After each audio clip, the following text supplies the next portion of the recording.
दोस्तों हमारे चैनल दर्पण ज्ञान सागर में आप सभी का स्वागत है। मित्रों, एक बार भगवान शिव और माता पार्वती कैलाश पर्वत पर घूम रहे थे तो माता पार्वती ने भगवान शिव से 3 प्रश्न किए। पहला प्रश्न, शादी के बाद लड़के माँ बाप से ज़्यादा पत्नी को महत्व क्यों देते हैं। दूसरा प्रश्न, घर में बहू आने के बाद सास ससुर को कैसे रहना चाहिए। तीसरा प्रश्न, भगवान श्री राम ने मोर का ऋण कैसे चुकाया। वहीं पार्वती के प्रश्न सुनने के बाद में भगवान शिव कहते हैं, पार्वती तुम्हारे तीनों ही प्रश्न बहुत ही महत्वपूर्ण हैं, इसलिए मैं तुम्हें तुम्हारे तीनों प्रश्नों के उत्तर एक छोटी सी कहानी के माध्यम से दूंगा। इसलिए मैं तुम्हें जब तक कहानी सुनाऊं, इस कहानी को पूरे मन से और पूरा सुनना, क्योंकि आधी अधूरी कहानी सुनने से हमेशा आधा अधूरा ही ज्ञान प्राप्त होता है जो जीवन में कभी काम नहीं आता। वहीं माता पार्वती कहती हैं, प्रभु मैं आपको वचन देती हूँ कि जब तक आप कहानी सुनाएंगे मैं कहानी को पूरा और मन से सुनूंगी। आप कहानी शुरू कीजिए। तो मित्रों, कहानी शुरू करने से पहले मेरा आप सभी से अनुरोध है कि आप हमारी कहानी में खो जाएं।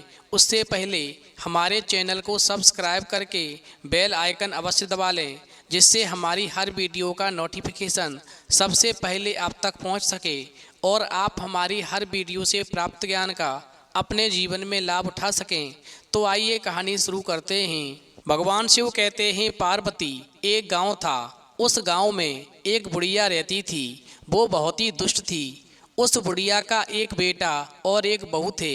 बहू बेचारी बड़ी ही सीधी सादी थी। एक कनपटी मारने पर दूसरी कनपटी आगे करने वाली थी और बेटा भी माँ की हर बात मानने वाला था। वहीं होता क्या है कि बेटे को उस गांव में कोई काम काज नहीं मिलता तो काम की तलाश में वो दूसरे गांव जाता है। उसे वहाँ पर एक अच्छा सा काम मिलता है, लेकिन वहाँ से उसे रोज घर आने जाने में काफ़ी समय लगता है। इसलिए वो साल में 1 या 2 बार ही छुट्टी लेकर के घर आता है। और जब वो लड़का दूसरे गांव में काम की तलाश में जाता है तो उसे वहाँ एक अच्छा सा काम मिलता है, लेकिन वहाँ से उसे हर रोज़ घर आने के लिए समय नहीं मिलने वाला है। लेकिन जहाँ पर उसे काम मिला था उस मालिक ने साफ साफ कह दिया था कि तुम्हें केवल साल में 1-2 बार ही घर जाने के लिए छुट्टी मिलेगी। इसके बीच में तुम अपने घर पर नहीं जा सकोगे।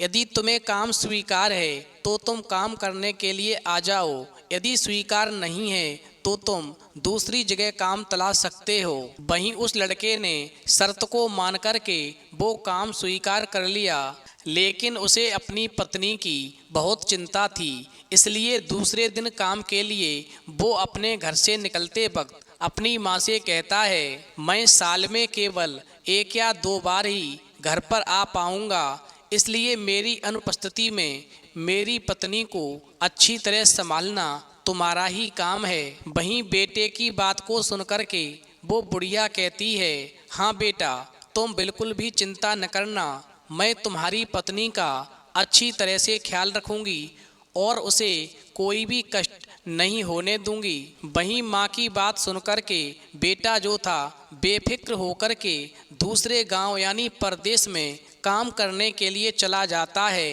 भगवान शिव कहते हैं, पार्वती वहीं बेटे के घर से जाने के बाद अब बुढ़िया का ही राज था। वो बहू को संभालती कहाँ, वो तो उसे जितना हो सकता था उतना सताना शुरू कर देती है, यानी बहुत परेशान करने लगती है। स्वयं तो पैर फैलाकर बैठती है और अपनी बहू से घर खेत का सारा काम करवाती है। और इतना ही नहीं, सुबह होने से पहले ही वो बिस्तर से उठा देती है। खाना पकाना, बर्तन मांजना, पानी भरना आदि सारा काम बहू से करवाती है। और यदि उसके बाद भी काम बच जाता है तो उसके बाद जंगल में लकड़ियां लाने के लिए भेजती है या खेत का काम करने के लिए भेज देती है। वहीं दिन भर उससे कोल्हू के बैल की तरह परिश्रम करवाती है। बहू को थोड़ा भी समय विश्राम करने के लिए नहीं देती। उसके ऊपर उसे ठीक तरह से खाना भी नहीं देती। कभी कांजी का पानी तो कभी बासी खाना खिलाती है। भगवान शिव कहते हैं पार्वती, बेचारी बहू जो थी सब कष्ट चुपचाप सहती है, सास को पलट करके कोई भी जवाब कभी नहीं देती, उसके बताए किसी भी काम को कभी मना नहीं करती। वहीं इस तरह दिन बीतते हैं और सास को एक दिन पता चलता है कि बहू गर्भवती है, तो वह संतप्त हो जाती है। सोचती है कि कमाने वाला बेटा अकेला है, उसमें एक बच्चा और आ गया तो खाने वाला एक मुंह और बढ़ जाएगा। वहीं उसके ऊपर बच्चे के जन्म के बाद उसका ख्याल रखने के कारण बहू कोई काम घर का नहीं कर पाएगी, फिर घर और बाहर का सारा काम मुझे ही करना पड़ेगा। वहीं ऐसा सोच कर के कि बहू गर्भवती है, फिर तो वो अपनी बहू को और ज़्यादा सताने लगती है। वहीं सास का तकलीफ देना पहले से ज़्यादा बढ़ता है, तो भी बहू उसे उल्टा जवाब नहीं देती। वो चुपचाप उसका बताया काम जैसे भी होता है करती रहती है। इसी तरह कुछ महीने और बीतते हैं। बहू के 9 महीने पूरे होकर के उसके प्रसूति होने का समय जब करीब आता है और उसके पेट में दर्द होने लगता है, वहीं बहू जो थी प्रसव वेदना से व्याकुल होकर के जब अपनी सास से कहती है कि माँ जी, लगता है मेरे प्रसूति का समय नज़दीक पहुँचा है, आप जल्दी से धाय माँ को बुला दीजिए। वहीं बहू की बात सुनकर के बुढ़िया अपनी बहू को एक नींबू देकर कहती है कि तुम्हें धाय की कोई ज़रूरत नहीं है, तुम उस जंगल में जाकर के नींबू को खा लेना, तुम्हें प्रसूति हो जाएगी। मगर मेरी एक बात और सुनो, यदि बेटा हुआ तो ही उसे घर लेकर आना, यदि बेटी हुई तो उसे घर लेकर नहीं आना। वहीं उस बुढ़िया की बात को सुनकर के बहू बेचारी वेदना से तड़पती रोती सास के बताए अनुसार उस जंगल में गई और उसने वो नींबू खाया। वहीं कुछ ही पल में उसकी प्रसूति हो गई और उसने एक बेटी को जन्म दिया। वहीं जन्म देने के बाद में उसे अपनी सास का वचन ध्यान आया कि सास ने कहा था कि यदि बेटा हो तो ही घर लाना, यदि बेटी हो तो घर लेकर नहीं आना। वहीं जंगल में बहू ने बेटी को बड़े ही प्यार से दुलारा, उसे दूध पिलाया। चूँकि वो नींबू खाकर पैदा हुई थी, इसलिए उसका नाम निम्बावती रखा। और नाम रखने के बाद में बहू ने उसी जंगल में एक पेड़ तलाशा, जिसके अंदर उसे एक खोकर मिल गई। फिर उस बहू ने अपनी बेटी को पेड़ की खोकर में रख दिया और उस पेड़ पर रहने वाली चिड़ियों से कहा, चिड़ियों, मेरी बेटी का ध्यान रखना। वहीं इतना कहकर के वो बहू घर वापस आ गई। जब वो अकेली घर वापस आती है तो बुढ़िया समझ जाती है कि उसे बेटी हुई है और वो मेरे डर के मारे उस बेटी को जंगल में छोड़कर आई है। वहीं वो बुढ़िया जो थी अपनी बहू को और ज़्यादा परेशान करने के लिए अपनी बात को पलटती है और गांव में शोर मचाती है कि मेरी बहू ने बच्चे को खा लिया है, मेरी बहू बच्चे खाने वाली डायन बन गई है। वहीं जब बुढ़िया की बात बहू सुनती है तो मन में सोचने लगती है कि खुद ही तो कहा था यदि बेटी हो तो लेकर मत आना, और जब मैं उसे एक खोकर में रखाई तो अब मुझ पर झूठा इल्ज़ाम लगाती है कि मैंने अपना बच्चा खा लिया है, मैं डायन बन गई हूँ। मगर इतना सुनने के बाद में वो बहू जो थी उस बुढ़िया की बात को अनसुना कर देती है और मन ही मन में इस बात से खुश रहती है कि भगवान की कृपा से उसकी बच्ची अभी भी जिंदा है। वहीं माँ की ममता बहुत ही विलक्षण होती है। वो बहू हर रोज़ ढोर डंगरों को चराने के बहाने जब जंगल में जाती है तो अपनी बच्ची को खोकर में जाकर दूध पिलाती है और इस तरह से कुछ दिन बीत जाते हैं। वहीं उस पेड़ की खोकर में निम्बावती जो थी धीरे धीरे बड़ी हो जाती है। इस तरह पूरा 1 साल गुजरता है। वहीं बुढ़िया का बेटा छुट्टी लेकर के घर वापस आता है और फिर घर के अंदर प्रवेश करते ही बुढ़िया बेटे से कहती है, क्या बताऊं बेटा, तुम्हारी पत्नी मनुष्य नहीं डायन है, डायन, जिंदा मनुष्य को खाने वाली डायन है। तुम्हें एक बेटी हुई थी लेकिन इसने तो अपनी ही बेटी को खा लिया। भगवान शिव कहते हैं, पार्वती, बेटा अपनी माँ के स्वभाव से भली भांत परिचित था। उसने जाना कि ये जरूर अपनी ही माँ की कोई साजिश है और फिर उसने माँ की बात सुनकर के पत्नी से जाकर के कुछ भी नहीं कहा। वहीं पत्नी ने भी अपने पति से सास के बर्ताव के बारे में कोई बात नहीं बताई। अब कुछ दिन घर रह कर के बुढ़िया का बेटा फिर काम के लिए दूसरे गांव चला जाता है। वहीं दोबारा फिर वो बहू गर्भवती होती है और बुढ़िया को जब ये बात मालूम हो जाती है तो वो आग बबूला हो जाती है। फिर तो वो अपनी बहू को पहले से और ज्यादा सताने लगती है। वहीं दूसरी बार जब 9 महीने पूरे हो जाते हैं और बहू को प्रसव वेदना शुरू हो जाती है तो वो सास को पहले की तरह ही दाई को बुलाने के लिए कहती है।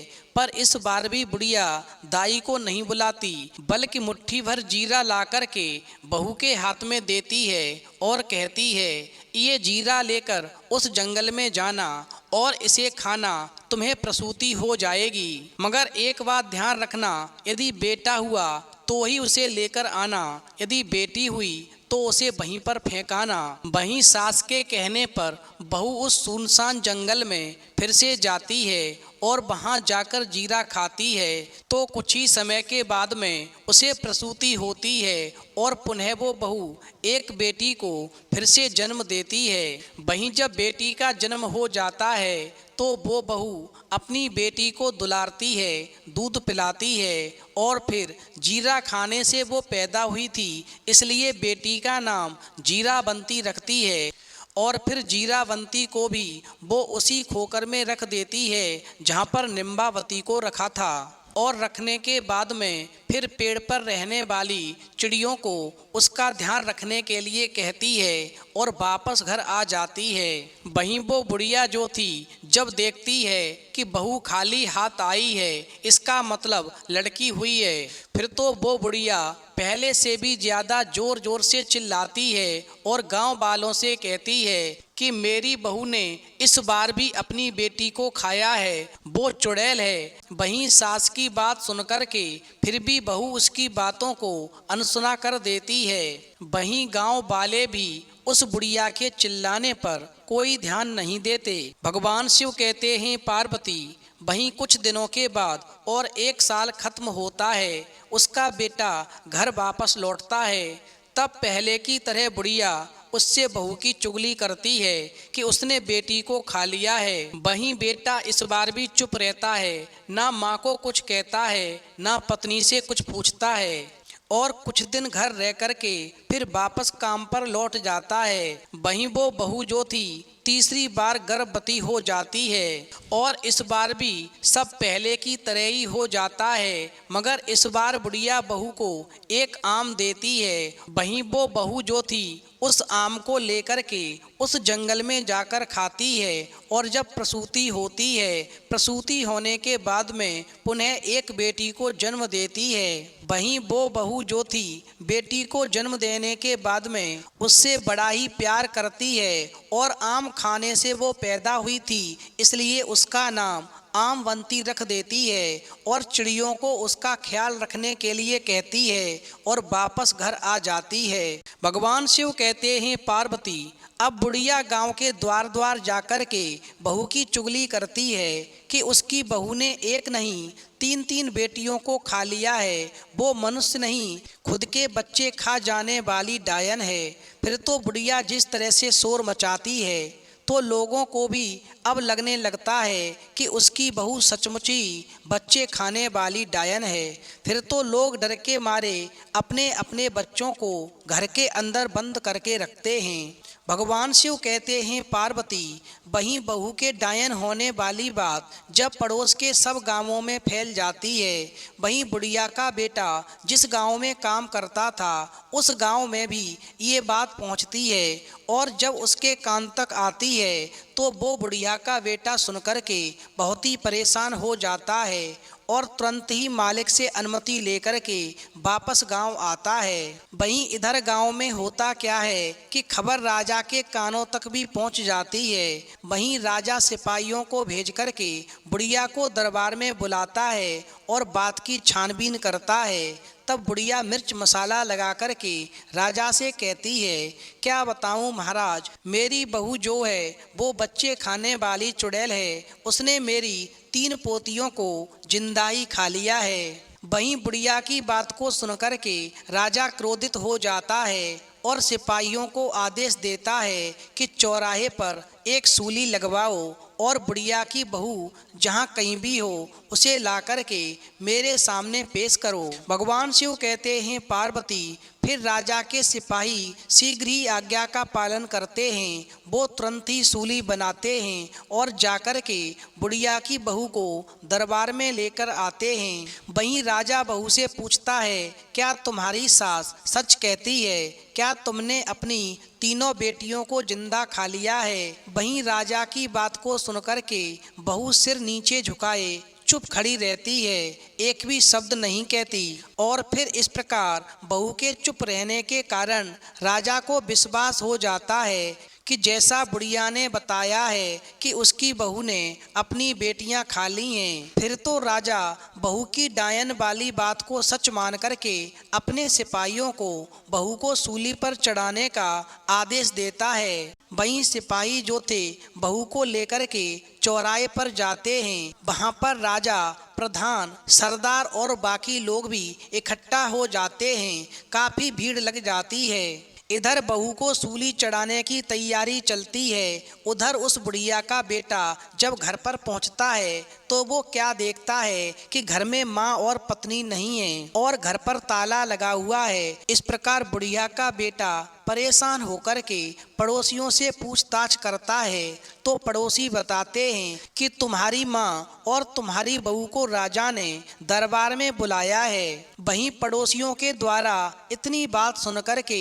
बुढ़िया का बेटा घबराकर राजा के दरबार की तरफ भागता है और फिर वहां जाकर उसे पता चलता है कि उसकी पत्नी को सूली पर चढ़ाने के लिए चौराहे पर ले गए हैं। वहीं बुढ़िया का बेटा तेजी से दौड़ कर के चौराहे पर पहुंचता है और वहां क्या देखता है कि चौराहे पर राजा, प्रधान, सिपाही, सारी प्रजा इकट्ठी है और कुछ ही पलों में उसकी पत्नी को सूली पर चढ़ाया जाने वाला है। भगवान शिव कहते हैं, पार्वती, फिर तो बुढ़िया का बेटा ऐसा नज़ारा देख कर के तुरंत ही राजा के सामने जाकर खड़ा होता है और हाथ जोड़कर गिड़गिड़ाता है, महाराज दया करें, कुछ देर के लिए मेरी पत्नी को सूली पर चढ़ाना रोक दीजिए। मुझे एक बार अपनी माँ और पत्नी से सच बात पूछने दीजिए। वहीं बुढ़िया के बेटे की बात को सुनकर के राजा सिपाहियों को आदेश देता है कि थोड़े समय के लिए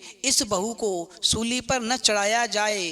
फिर तो मौका मिलते ही बुढ़िया का बेटा अपनी माँ से पूछता है कि माँ, भगवान के लिए सच बात बताओ। लेकिन बुढ़िया उसे झूठी बताती है कि उसकी पत्नी ने तीनों बेटियां खा ली हैं। वहीं बुढ़िया के बेटे को अपनी माँ की बातों पर विश्वास नहीं होता है, क्योंकि उसे अपनी पत्नी पर पूरा भरोसा था। वो जानता था कि मेरी पत्नी ऐसा नहीं कर सकती है, वो तो माँ की बहुत सेवा करने वाली है, मेरी बहुत सेवा करने वाली है। आखिरकार ये अपने बच्चों को कैसे खा सकती है, ये डायन कैसे हो सकती है। वहीं बुढ़िया का बेटा अपनी पत्नी को कसम खिलाकर पूछता है कि सच बताओ, आखिर बात क्या है। फिर बहू जो थी आरंभ से लेकर के अंत तक की सारी बातें पति को बताती है, लेकिन कोई भी उसकी बातों को सच मानने के लिए तैयार नहीं होता। तब वो कहती है कि सच्चाई क्या है, आप अपनी आँखों से ही देखिए। और ऐसा कहकर के वो बहू अपनी तीनों बेटियां निम्बावंती, जीरावंती और आमवंती को आवाज़ लगाती है और कहती है, बेटी, आज मेरी परीक्षा की घड़ी है, इस संकट के समय में आकर के मेरी रक्षा करो। वहीं बहू के इतना कहते ही तीनों बच्चियां जंगल से दौड़ दौड़ करके वहां पर आ जाती हैं और अपनी माँ से चिपक जाती हैं। वहीं उन बेटियों को देख करके बुढ़िया के बेटे को सच का पता चलता है। भगवान शिव कहते हैं, पार्वती, वहीं राजा भी सारी सच्चाई समझ जाता है और सारे लोग भी सच जान लेते हैं। फिर राजा क्रोधित होकर के उस बुढ़िया से पूछता है, अब बुढ़िया तू बता कि सच्चाई क्या है। वहीं राजा के तेवर देख कर के बुढ़िया की कपकपी छूटती है और उसे सच बताना पड़ता है। वहीं सच बात जानकर के राजा ने जो सूली बुढ़िया की बहू को चढ़ाने के लिए बनाई थी उस पर वो बुढ़िया को चढ़ा देता है। इस प्रकार बुढ़िया की मृत्यु हो जाती है। वहीं उसके बाद में राजा बुढ़िया के बेटे से कहता है, तुम्हें अब काम के लिए दूसरे गांव जाने की जरूरत नहीं है, मैं तुम्हें इसी गांव में काम दूंगा। तुम अपनी पत्नी और बच्चियों को लेकर के सुख से यहाँ पर रहो। वहीं बुढ़िया का बेटा हाथ जोड़कर कहता है, महाराज यदि आप ऐसा करेंगे तो आपकी बड़ी कृपा होगी। और उसके बाद वो अपनी पत्नी और बच्चियों को लेकर के वापस खुशी से घर आ जाता है। वहीं राजा अपने दिए हुए वचन के अनुसार 2-4 दिन में बुढ़िया के बेटे को अपने राज्य में एक अच्छी सी नौकरी देता है और फिर वो बड़ी ईमानदारी से उस नौकरी को करता है और अपनी पत्नी तथा तीनों बेटियों के साथ सुख शांति से जीवन बिताता है। भगवान शिव कहते हैं, पार्वती तुम्हारा पहला प्रश्न था कि शादी के बाद लड़के माँ बाप से ज़्यादा पत्नी को महत्व क्यों देते हैं। तो समझ लो, जब सास ससुर बहू को इस बुढ़िया की तरह परेशान करते हैं तो फिर माँ बाप का बहू के प्रति ऐसा व्यवहार देख कर के बेटा माँ बाप को उनके हाल पर छोड़ देता है और पत्नी को महत्व देता है। इसलिए माँ बाप को बहू बेटे का सुख पाने के लिए बहू को अपनी बेटी की तरह प्यार देना चाहिए। बहू को कभी भी इस प्रकार नहीं सताना चाहिए। आखिर वो एक परिवार छोड़ कर के आपके परिवार को सजाने के लिए आई है, जो आपके घर में खुशियों के दीपक जलाएगी। भगवान शिव कहते हैं, पार्वती तुम्हारा दूसरा प्रश्न था कि घर में बहू आने के बाद सास ससुर को कैसे रहना चाहिए। तो समझ लो, आजकल बहुत से माँ बाप की ये शिकायत रहती है कि शादी के बाद बेटा बदल गया, अब हमारा नहीं रहा, बहू ने हमसे हमारा बेटा छीन लिया।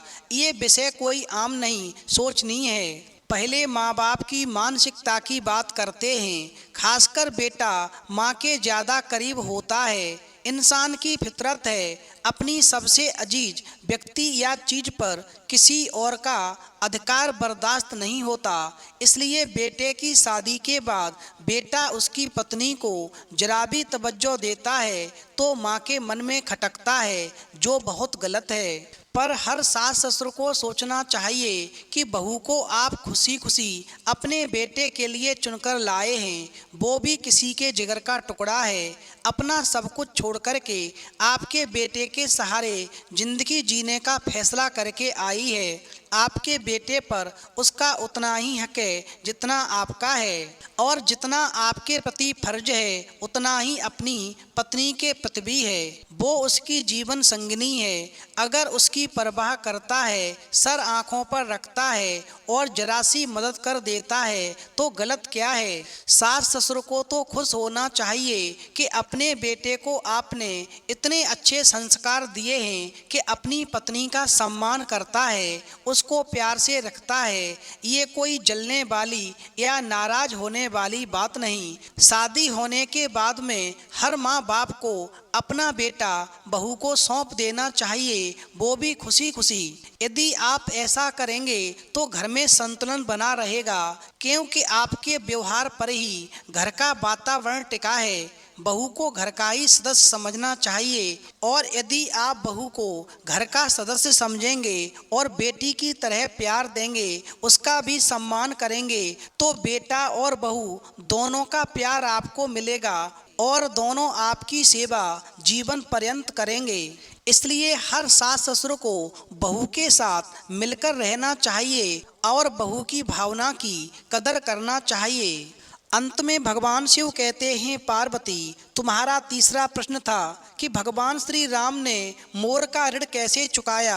तो समझ लो, ऋण तो चुकाना ही पड़ता है, फिर बात इंसान की हो या भगवान की, जिसका लिया है चुकाना ही पड़ेगा, फिर वो चाहे कैसे भी चुकाए। देखो, एक बार वनवास के समय सीता को प्यास लगी तो श्री राम ने चारों ओर देखा, उनको दूर दूर तक जंगल ही जंगल दिख रहा था।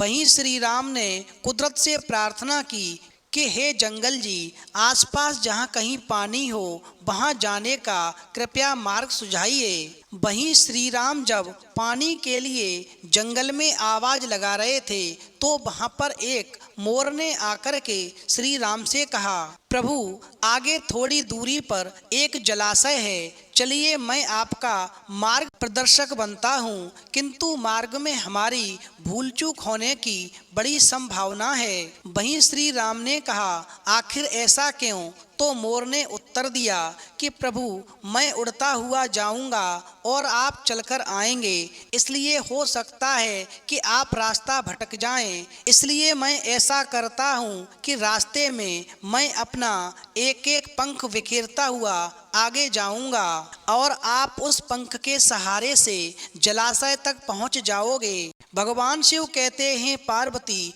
तुमने देखा होगा कि मोर के पंख एक विशेष समय एवं विशेष ऋतु में ही बिखरते हैं। अगर वो अपनी इच्छा के विरुद्ध पंखों को बिखेरेगा तो उसकी मृत्यु हो जाती है।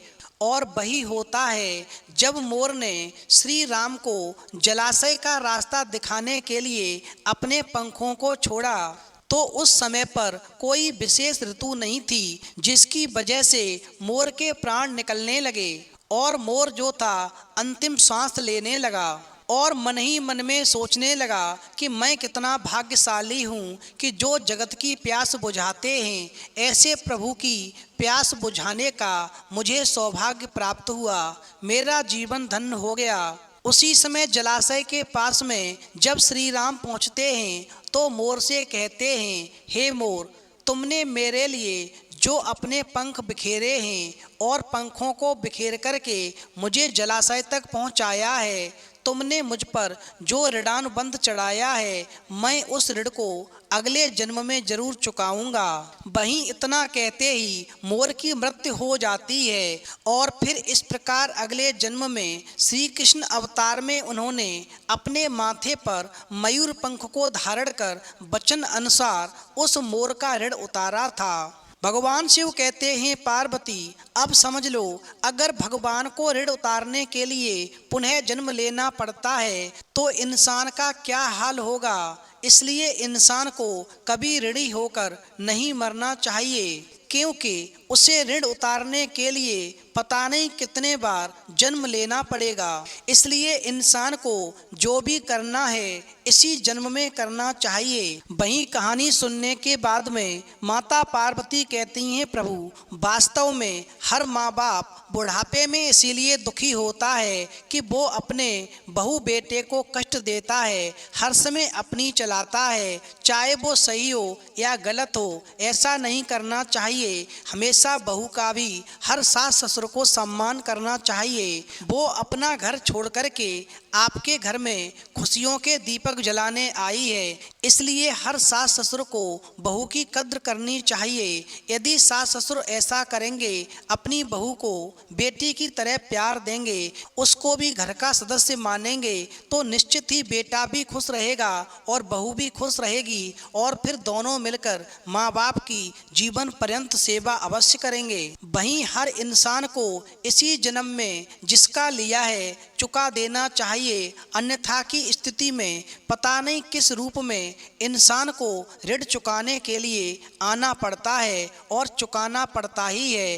प्रभु ये बात सत्य है कि जिसका लिया है उसका चुकाना ही पड़ेगा। तो मित्रों, यदि कहानी पसंद आई हो तो प्लीज़ आप हमारे चैनल को सब्सक्राइब करें और भगवान शिव पार्वती के लिए एक लाइक करना बिल्कुल न भूलें।